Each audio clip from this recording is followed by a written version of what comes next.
Alright, so we're going to continue the scores of Good Samaritans who unfortunately lost their lives doing the right things. And we talked about Nathaniel Thomas in my last recording.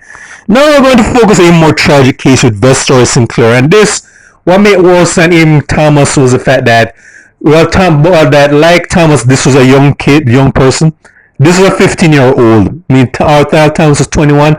This what he was still his was Vesteroy Sinclair was still his teen years when his Corliss scum took his life. Now, what basically happened was that his mother, I think, a mother was attacked by these criminals, wanted to rob her, and he went to protect his mother when he heard her scream, and then the Corliss scum shot this little shot this little kid baby as a result of that. Because in their minds, they're saying, hey, how dare this little punk try to save his mother? How dare he? We didn't even mean like, in their minds, it's like, hey, this little brat had the audacity to actually have that warrior spirit. Let's just take him out. And unfortunately, this then happened. There's not much more to the story but the fact that this poor kid, and for I heard Vesteroy Sinclair was a stand-up kid that actually wasn't this no good waste man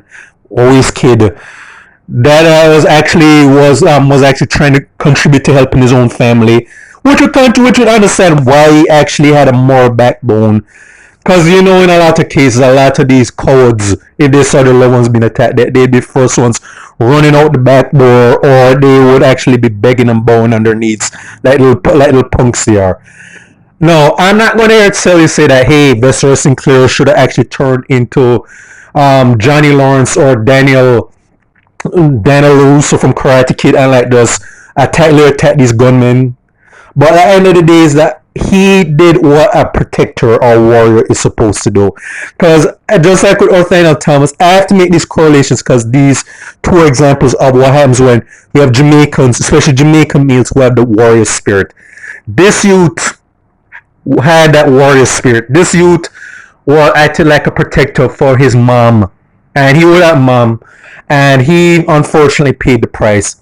And I'm pretty sure if Vesteroy Sinclair could do it again, just like Nathaniel Thomas, they would do the same thing and say, you know what? I realize that someone, an innocent civilian or someone who has been victimized was in the crossfires. I'm going to do what I can to protect that person. And they did what they had to do. And we have to commend them for that. Because just like I'm sure like with Nathaniel Thomas, the imbeciles and cowards are going to be ranting and bitching and saying that, oh, this kid was stupid, that this kid should have hid like a punk, while these murderers had their way. Because God knows what else they could have done to the mother. I mean, they would have shot her, or they would have had their wicked way with her. Because that is what has emboldened a lot of these gutter snipe criminals, is the fact that hey, most Jamaican civilians don't have protection, so we're emboldened to actually victimize people in the situation because these people are cowards. Like, take away their firearms, put them in a fair fight. These little bitches will get stamped out if they fought someone who could defend themselves. But that is the point of being a coward, is that a coward does not want to be in a fair fight. A coward uses what has have unfair advantage to prove that they're bigger, when in truth that they're not. And the things I said with Vesteroy Sinclair is that you don't hear a lot of these Jamaican youths who are on the right side who would be this brave. And I cannot not do a recording about this kid because this kid represents what Jamaican males especially should be. These are the Jamaican males that we rarely hear about because the media does not go to the way to actually give a platform to kids like this. But we need to actually highlight the Vesteroy Sinclairs, but instead we highlight the cowards who shot him. Because in their minds, like criminals, gunmen, these are more warriors. When they said that these are bitches. Like, put these little pussies in a fair fight against someone who can defend themselves and see how quickly they fold.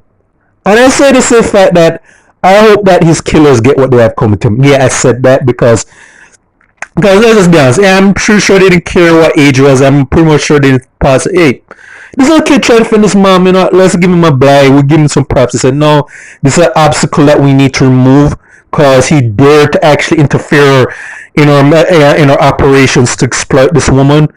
Yeah, let's put him in the dirt now.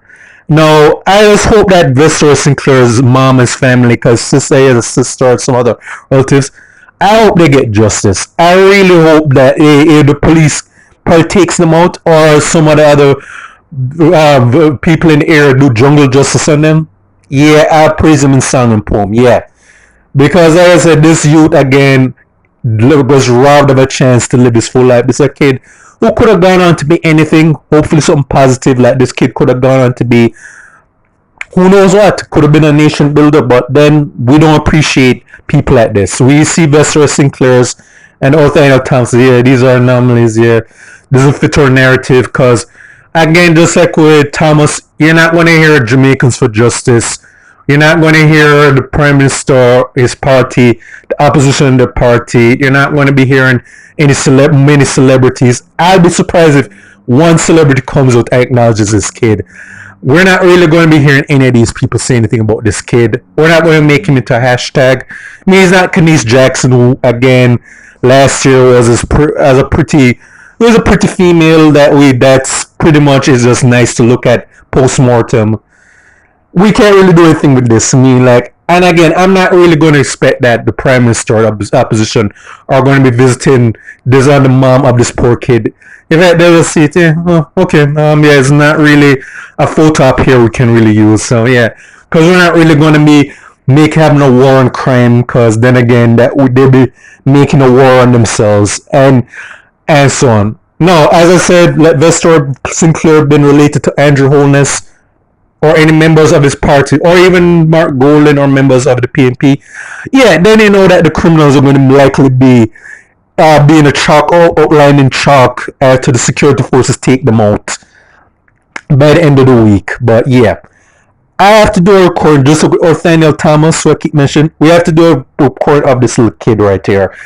Rest in power, little Paul. You embodied the warrior spirit that Jamaicans on the whole need. Jamaicans, we need more of a warrior class right here.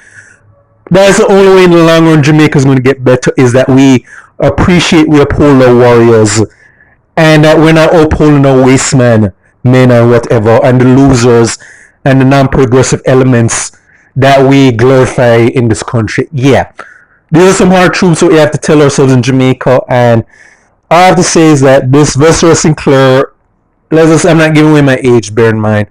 He was basically, I was young enough to be my son. And I really, and again, when I see stuff like this, especially when you two actually have good head on their shoulders, get this happening, the more nation should be indignant. But then again, and this is likely going to be a 1 week story, because most Jamaicans don't care about this kid. Just like I don't care about Nathaniel Thomas or the Jamaican males, because we have to put emphasis on them. We don't care about the Jamaican males who are actually about that life, or actually have a good or actually about moral values, because as they're concerned, we're too busy glorifying or even writing off our males, the Jamaican male populace, as worthless and good for nothing. And like I said, they're not going to make a hashtag of this kid, and we're not going to see any roads or any police blocking the roads for this kid. Or again, you're not going to see Jamaicans for Justice saying anything about this kid, because yeah, we're too busy glorifying that little piece of shit Rasheen Barnett, who actually killed his cousin and her kids. We'll have more consideration for him. We would have consideration for this kid or that other good Samaritan I keep mentioning. But I'm not going to allow that on my platform. I'm pushing back against that bullshit. Full stop. This is for State of Jamaica and the Caribbean. Check out my YouTube pages, Miles Gustin Farron, Miles G Productions, Real Thoughts on Miles. Alright.